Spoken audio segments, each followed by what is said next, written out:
पहा, मागच्या पिरियडला आपण पाहिलं होतं RMS स्पीड आणि कायनेटिक थेरी, काय म्हणजे कायनेटिक एनर्जी पर मॉलिक्यूल 3/2 KBT. RMS स्पीडचा फॉर्म्युला पाहिला होता √3 RT अपॉन m0. R म्हणजे universal gas constant, absolute temperature, m0 म्हणजे मोलर मास. तुम्ही त्याची व्हिडिओ पाहिला असेल दुनियेचे. ठीक आहे. आज आपण पाहता तुम्हाला डायरेक्ट आहे आता म्हणजे 12वीमध्ये तुम्हाला मेयर्स रिलेशन आहे. मेयर्स रिलेशन तर हे शिकण्याकरिता आपल्याला 11वीचं थोडंसं बेसिक करावं लागेल पहिले. आता आपण चालू करू. हे बेसिक लिहिलेलं आहे मी इथं. हा म्हणजे याच्यावर 12वीत प्रश्न येणार नाही, आता जो शिकवणार तो. पण हे शिकल्याशिवाय आपल्याला 12वीचं करता येणार नाही, मेयर्स रिलेशन करता येणार नाही. पण याचे प्रॉब्लेम्स वगैरे आहेत, म्हणजे समजून घ्या पहिले. Specific heat of substance. Substance मध्ये तिन्ही स्टेट आल्या, solid, liquid and gases. The quantity of heat required to raise the temperature of unit mass of substance to 1 degree Celsius or 1 Kelvin is called as specific heat of substance. Symbol आहे yes. म्हणजे एक substance आहे, त्याचं temperature आपल्याला 1 degree सेल्सिअसने वाढवायचं आहे. Unit mass of substance आहे तो, त्याचं टेम्परेचर आपल्याला 1 डिग्री सेल्सिअसने वाढवायचं आहे. त्यासाठी जी उष्णता लागते त्याला म्हणतात specific heat of substance. Symbol आहे यस. समजलं ना. म्हणजे एखादी सबस्टन्स आहे आणि त्याला आपण हीट सप्लाय करतोय. जनरली हे 14.5 to 15.5 ही रेंज आहे. म्हणजे MCQच्या पुस्तकात दिलेलं आहे ते. 1 डिग्री सेल्सिअसने टेम्परेचर वाढवण्याकरिता जी हीट लागते त्याला म्हणतात स्पेसिफिक हीट ऑफ सबस्टन्स. म्हणजे प्रत्येक बॉडीची हीट कॅपॅसिटी ही वेगवेगळी असते. हीट ऍब्सॉर्ब करण्याची आणि हीट इमिट करण्याची कॅपॅसिटी. पहा आता एक फॉर्म्युला हीट सप्लाइड. हा डायरेक्ट फॉर्म्युला पाठ करायचा. Q is equal to m s theta. Theta म्हणजे इथे रायझिंग टेम्परेचर, S म्हणजे स्पेसिफिक हीट आणि m म्हणजे मास ऑफ सबस्टन्स. ही काय तिथे मास ऑफ सबस्टन्स. m म्हणजे मास ऑफ सबस्टन्स. हा फॉर्म्युला पाठ करायचा, डायरेक्ट पाठ करून टाकायचा. Q is equal to ms theta. Q म्हणजे सेपरेट केलेली हीट, m म्हणजे मास ऑफ सबस्टन्स, S म्हणजे स्पेसिफिक हीट, Q म्हणजे थिटा म्हणजे रायझिंग टेम्परेचर, वाढलेलं temperature. Q is equal to ms theta. तर हे डेफिनेशन लर्न होईल. Quantity of heat required to raise the temperature of unit mass of substance through 1 degree Kelvin is called as a specific heat of substance. पहा आता हा जो formula आहे याच्यावरून आपण स्पेसिफिक हीटचा फॉर्म्युला एस करू शकतो. Q upon m theta. Q upon m theta. Q is equal to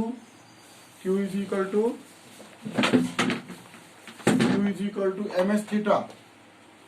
तर S is equal to Q upon m theta. पहिले लक्षात. याच्यावरून आपण युनिट काढू शकतो त्याची स्पेसिफिक हीटचे युनिट. हे युनिट लक्षात पाहिजे प्रॉब्लेम करिता. पहा आता युनिट SI युनिट जर म्हटलं Q म्हणजे energy, heat energy. It is measured in joule. Mass is measured in kg per Kelvin. So this is the known as a SI unit of specific heat. Joule per kg per Kelvin. MKS unit. heat is measuring kilocalorie per kg per Kelvin. हे त्याचं SI unit झालं. MKS unit, CGS unit तुम्ही देऊ शकता, जसं org देऊ शकता, समजलं ना, किंवा कॅलरी करू शकता. ऑर्ग पर ग्राम पर केल्विन किंवा सेल्सिअस वापरू शकता तुम्ही. ठीक आहे ना. तर हे झाला स्पेसिफिक हीट्स. स्पेसिफिक हीटचा डायरेक्ट फॉर्म्युला पाठ करायचा, S=Q/m². आता याच्यामध्ये पहा, हे जे डेफिनेशन आहे स्पेसिफिक हीट ऑफ सबस्टन्स आहे. याच्यामध्ये 3 स्टेट आलेले आहे, सॉलिड, लिक्विड अँड गॅसेस. पण सॉलिड आणि लिक्विडचं कसं आहे की 1 डिग्री सेल्सिअसने जर टेम्परेचर वाढवलं तर त्याचा प्रेशर आणि व्हॉल्यूमचा काही फरक पडत नाही. गॅसचा फरक पडतो. गॅसला जर 1 डिग्री सेल्सिअसने टेम्परेचर वाढवलं तर त्याचा फरक पडतो, गॅसवर इफेक्ट पडतो प्रेशर आणि व्हॉल्यूमचा. म्हणून गॅसला 2 स्पेसिफिक हीट असतात. Specific heat of gas. तर आता आपण गॅस चालू करू. लिक्विड आणि सॉलिडचं काही काम नाही आपल्याला, त्याला एकच स्पेसिफिक हीट असते. तर गॅस पहा आता, specific heat of gas. Specific heat of gas हे 2 आहेत. Principal specific heat,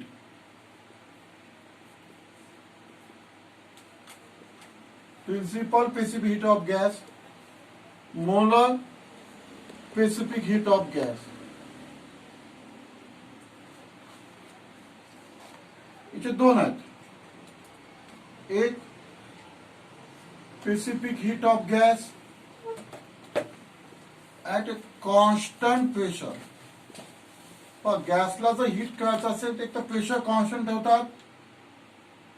specific heat of a gas at a constant volume, एक तर व्हॉल्यूम कॉन्स्टंट ठेवतात. Gas have 2 specific heat. पहा, याचा जो सिम्बॉल आहे तो SP असं लिहितात. याचा जो सिम्बॉल आहे SV. सिम्बॉल लक्षात ठेवा. गॅस जर मोल मध्ये मेजर केला तर मोलर स्पेसिफिक हीट. गॅस जर ग्राम मध्ये मेजर केला तर प्रिन्सिपल स्पेसिफिक हीट मास मध्ये मेजर केला तर. गॅसला 2 स्पेसिफिक हीट असतात. Specific heat of a gas at a constant pressure, symbol लक्षात ठेवा, SP. Specific heat of a gas at a constant volume, SV. मोलरची 2.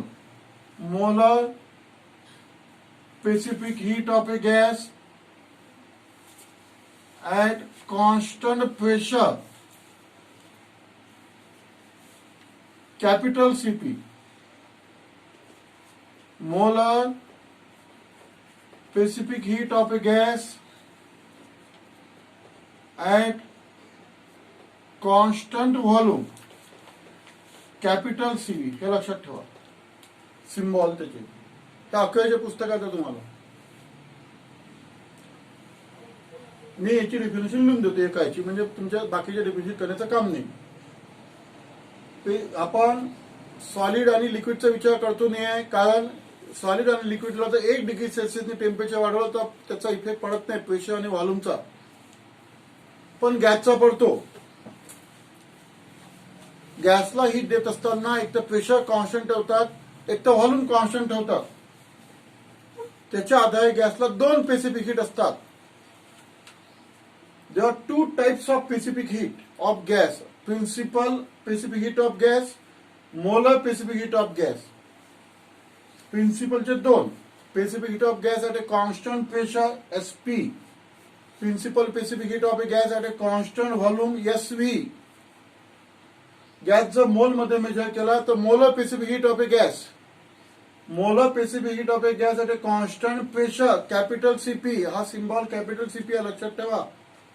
Molar specific heat of a gas at a constant volume, capital CV. याच्यामध्ये जर relation पाहायचं असेल तर capital CP equal to m0 into small cp. Capital CV equal to m0 into small cv. m0 ला molar mass म्हणतो आपण, molecular weight किंवा molar mass of a gas. हे रिलेशन आहे 2 मधलं. SV. आता डिफिनेशन त्याची अशी, मोलरची डिफिनेशन घेऊ. आपल्याला मोलरचं काम आहे या चॅप्टर मध्ये. The quantity of heat required, the quantity of heat required to raise the temperature of 1 mole of gas. 1 मोल गॅस आहे, याचं आपल्याला टेम्परेचर वाढवायचं आहे थ्रू 1 डिग्री सेल्सिअस और 1 केल्विन. कंडिशन ठेवा, at a constant pressure. Condition का at a constant pressure is called as molar specific heat of gas at a constant pressure. Capital CP symbol. ही झाली definition molar specific heat. Gas हा mole मध्ये मोजायचा, त्याचं 1 degree सेल्सिअसने temperature वाढवायचं. Condition maintain का at a constant pressure. The quantity of heat required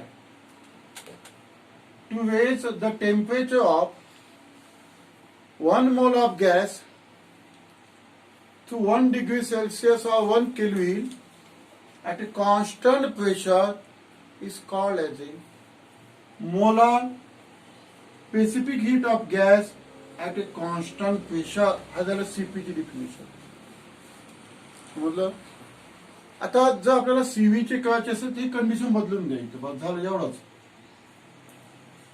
the quantity of heat required, ही डिफिनेशन. आता to raise the temperature of 1 mole of gas to 1 degree Kelvin or 1 degree Celsius or 1 Kelvin at a constant volume is called as a molar specific heat of a gas at a constant volume.